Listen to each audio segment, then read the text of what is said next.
ধৰ জীৱনত প্ৰথম প্ৰেম কেতিয়া হৈছিলে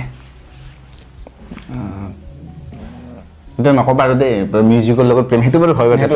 হেতু জানো তথাপি বেলেগ প্ৰেমটো তাৰমানে যেটো লাইফৰ সৰুতে হৈছিল একেবাৰে সৰুতে মানে একেবাৰে সৰুতে ভাল লাগি বুলি যেটো কয় স্কুল এলবি স্কুলত নহয় পিছলৈ নহয় তাতকে বহুত সৰু মানে তাতকে বেছি সৰু তাতকে সৰুতে এনেকে তাতকে সৰুতকৈ বাদ দে তাতছে অলপ ডাঙৰটো কোৱা ডাঙৰটো নাই ডাঙৰটো বহুত দেৰিকে হৈছে বহুত দেৰিকে ঠিক আছে তো কিমান দেৰিকে ডাঙৰ ৰিসেন্টলি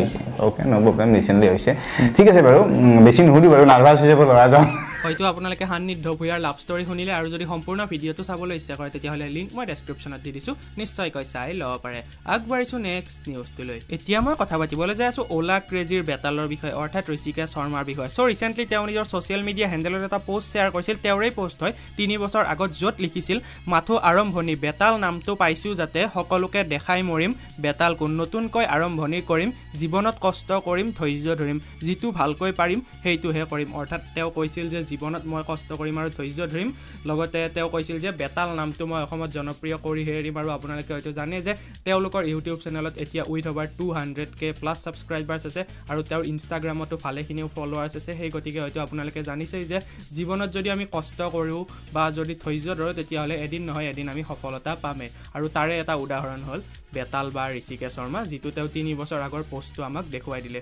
সো এইকেইটাই আছিল আজিৰ কেইটামান সৰু নিউজ যদি ভাল লাগে লাইক কৰক কমেন্ট কৰক শ্বেয়াৰ কৰক আৰু যদি ভাই চেনেলটো সাবস্ক্ৰাইব কৰা সো আজিলৈ লৈছো বিদায় জয় আই অসম বাই বাই